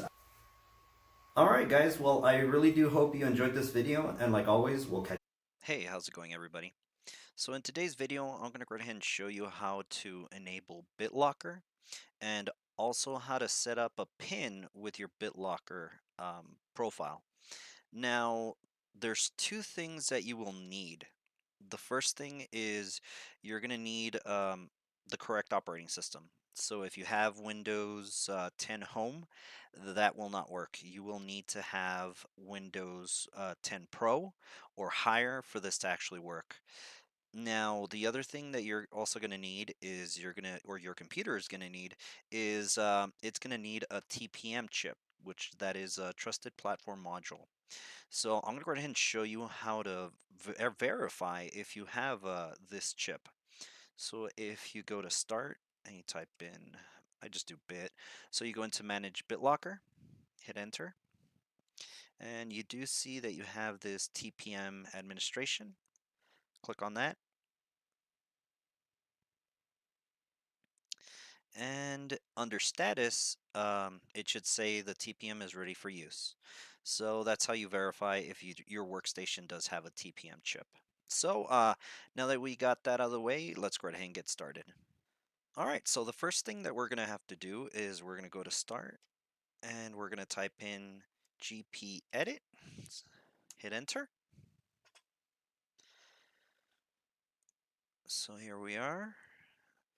So we're actually going to go under Computer Configuration, Administrative Templates. Let's go here. And we're going to go into Windows Components. And we're going to go ahead and select the BitLocker drive encryption. Now the first thing I want to do is I'm going to go to the operating system drives. And I'm going to go into this option, the required additional authentication at startup, right click, hit edit. Once we're here, we're going to go right ahead and enable this. And what this is going to do, it's basically going to go right ahead and let us set up a pin as soon as BitLocker starts. So here on the configuration settings, I'm just going to leave everything as default. We're going to hit apply. Okay. And we're going to go back to BitLocker Drive Encryption. And we are going to select choose drive encryption method and cipher strength, Windows 10 version 15.11 or later. So we're going to right click edit. Here we're going to go ahead and hit enable. Now by default, you do see that it's set up to XTS-AES 128-bit encryption. But I don't want to go right ahead and leave it at 128. I want to go right ahead and set it to 256-bit. So let's go right ahead and change this one to XTS-AES 256. I'm going to do the exact same thing for this one. And this one, instead of setting it up to the AES-CBC 128, I'm just going to do the AES-CBC 256. Now, I just basically went a little bit too fast for this, so let me just go ahead and, the first option is select the encryption method for operating system drives, which is basically the first option. Select the encryption method for fixed data drives, which would be the second option, and the select encryption method for removable data drives. Once we have that squared away, we're going to go ahead and hit apply, hit OK, and we're going to go ahead and close this out. We're going to go back to start. We're going to type in, I just type in bit, so you have to go into the manage BitLocker, hit enter. Here we're going to go ahead and turn it on. So let's go ahead and turn this bad boy on. And as you can see the options, we do have enter a pin recommended. Basically, that's what we're going to do. Insert a USB flash drive and let BitLocker automatically unlock my drive. So like I said, we're going to go ahead and enter a pin. Let's select that. So enter a pin, choose a pin that's 6 to 20 numbers long. So let's go ahead and I'll do 6. Okay. And set pin. Here, how do you want to back up your recovery key? So here I'm just going to go right ahead and save the file, but of course you can save to your Microsoft account or print the recovery key. So save to a file. Now I'm going to go right ahead and select a USB flash drive that I have on this workstation. So I'm going to go ahead and save that there. Now, just FYI, I would strongly recommend you keep this recovery key either on an encrypted drive or you basically WinZip it and you password protect it, because if by any chance anybody or or an individual grabs this recovery key, they're just able to type in the recovery key and just bypass your PIN, so they'll be able to get into your workstation. So just FYI. So here we're going to hit next. Choose how much of your drive to encrypt. So the first option is encrypt used disk space only, fast and best for new PCs and drives. And the second option is going to be encrypt entire drive, slow but best for PCs and drives already in use. So for this video, I'm just going to select the very first one, just basically the use space, but it's up to you. If at the end, if you want to basically go right ahead and encrypt the entire drive, please go right ahead. So we're going to hit next. Here, I am not going to run the BitLocker system check because I already know that everything is squared away. So let's go ahead and start encrypting. All right, so this will take a while, so I'm just going to go ahead and let this do its thing, and we'll see you in a little bit.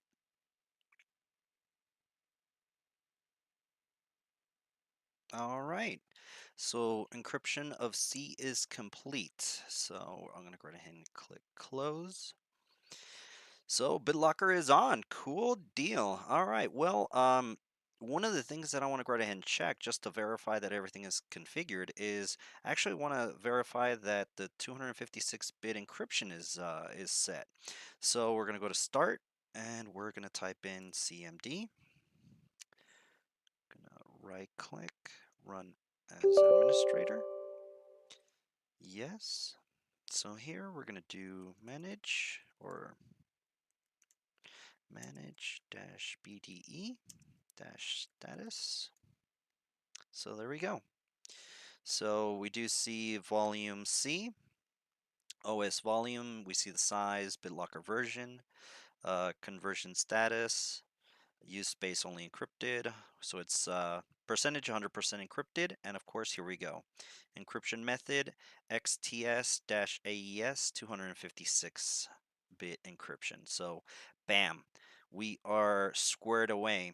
So after you reboot, you will see a screen to actually prompt you to go ahead and enter your PIN. Okay. Hey, how's it going, everybody? So in today's video, I'm going to go ahead and show you how to perform a password reset on a Windows 10 machine. Now, the software that I'm going to be using is this Lazy Soft Recovery Suite 4.3. Now, I'm going to go ahead and include a link below where you can download it. So let's go ahead and get started. So the first thing we want to do is I'm going to go ahead and run this application. Have the licensing agreement, so we're going to go ahead and accept the agreement. Click on next. Of course, the path. Hit next, and of course next. I'm going to click on install.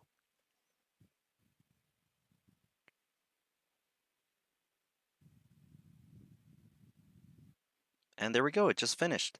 So of course we're going to go right ahead and launch application, hit finish. Now for this software you do have burn CD USB drive, launch bootable media builder to burn a bootable recovery CD or USB disk. We also have Windows recovery, data recovery, disk image and clone, and of course the password recovery that we want. So let me go right ahead and set up a bootable USB. So let's go ahead and go in here. Please select the Windows version of your target computer. So we want, well, actually, we do have more options down here. So we do have Windows XP, we have Windows Vista, 7, Windows 8, and of course Windows 10. So we're going to do the Windows 10 64-bit, hit next. And we do have the option to burn the ISO using a CD DVD, a USB flash drive, or basically just grab the ISO. So like I said, we're going to go ahead and put this on a USB thumb drive. So let me go ahead and grab one and let's try it out. Okay.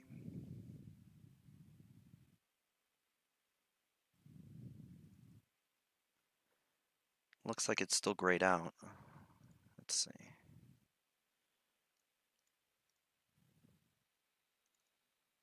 What's there? Huh, that's weird. Let me go right ahead and try to grab another flash drive. I'll be right back. Okay, so that's kind of weird. For some odd reason, the USB flash just does not want to show up. But that's fine. I'm just going to go right ahead and just download the ISO image. Let's go ahead and hit browse. Go ahead and do desktop. Hit save. And we'll go right ahead and click on start.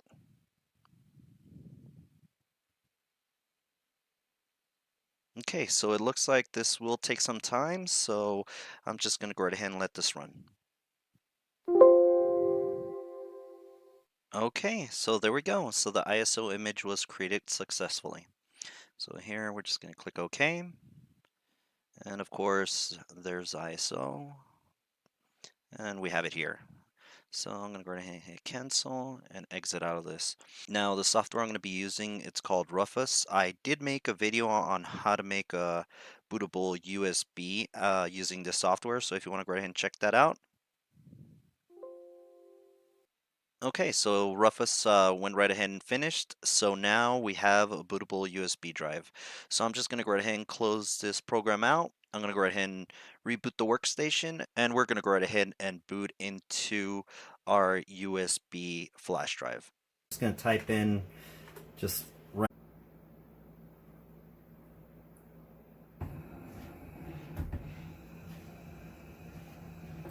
And there we go. So we are inside. So it looks exactly the same as the software did. You do have the Windows recovery, data recovery, disk, image, and clone, as well as a password recovery, which basically that is the one that we're going to be using. So let's go right ahead and select that.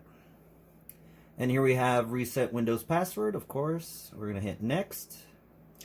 The free Lazy Software Home Edition is licensed for non-commercial use only. For commercial use, please use the Lazy Software Professional Edition, only for non-commercial use. Absolutely, I am not a business, so video, we're just going to use the Ramon Monreal. We're going to hit next. And we get basically just the full name. And here we want to do, oh, look, it looks different than the other one. So yeah, I've used this program before, but this just looks way different. So all right, well, let's go ahead and click on Reset Unlock. The password reset was successful. Perfect. Hit OK. Finish. So at that point, we're okay now. So okay, let's go right ahead and reboot the workstation and let's see what happens. Okay, and as you can see, it looks like it just reset the password. So it's just letting us in, so we don't have to type in no credentials or anything like that. And there we go. So we are back inside of Windows. So as you can see, basically we're able to access everything that I have on this account. So yeah, there we go. Well, everybody, I do hope you enjoyed this video. And like always, we'll catch you on the next one. Today I'm going to go right ahead and show you how to format a USB flash drive using the command line. Now the first thing we need to do is go right ahead and open up a command line. This does need to be elevated, so as soon as it's open, go right ahead and type in disk part. Perfect. Now we want to go right ahead and list the disks, so we do list disk, and as you can see, here we go. Is disk 0, which would be a 2 terabyte, would be this one right here. Disk 1 would be a would be my C SSD, and disk 2, which would be the flash drive. So we'll hit select disk 2, and we're going to go ahead and run the clean command. Once that finishes, we're going to go right ahead and create partition primary. Oops, what did I do wrong? Oh, there it is. Primary. There we go. Alright, once we create that, we're going to go ahead and format it. So it'd be format fs equals ntfs, and we're going to run the quick command. And as you can see, there it is. It came back online. If we go to properties, file system, and TFS. Alright, so let's just say you want to set, you want to change the name, or you want to set a name to the flash drive. So what you'll do is you'll go back here, you'll run the same command, and we'll just type in label equals, and we'll just do a test. And of course, quick, hit enter, and as you can see, it labeled it test. And that is basically how you go right ahead and format. Hello everyone, I'm going to go right ahead and show you how to partition a hard drive using the command line. Now, as always, you will need to have the command line basically elevated. So the first thing we're going to do is we're going to type in disk part. There we go. And we're going to go right ahead and list disk. Alright, so like last time, you see disk 2, which is the one that we want to go right ahead and partition. So I'm going to go ahead and select it.